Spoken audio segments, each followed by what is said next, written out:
Kellen, are any questions that have come in as we've been working through some of the things to list your house and also top recommendations? Yes, there has, and no surprise from our clients, very strategic with taxes. Okay. So they're thinking ahead of some capital Yeah. gains Very here. serious. Like, I don't know if I want to talk about taxes, David. Can we do Yeah, that? I'm the expert. the fur.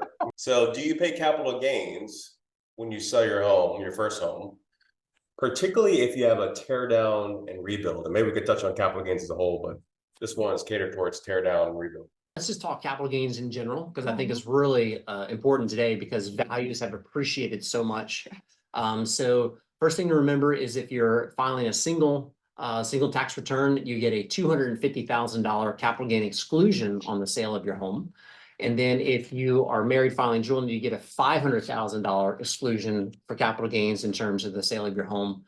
Remember, that whole list that Mary Stewart just went through, obviously like paint, you probably can't use that to increase your cost basis, but a new air conditioning or new pavers, those kind of things are capital improvements. That all that pushes your cost basis higher, which can actually reduce some of the capital gains.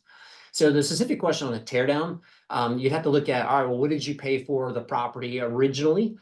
Maybe they did some improvements for the old home, then tear down, and then the rebuild. Obviously, any costs that go into the rebuild, all that's going to be increasing the cost basis. So keep a meticulous records for that. And then in the future, when they sell it, if they're married filing jointly on the tax return, that's going to have a $500,000 capital gain exclusion.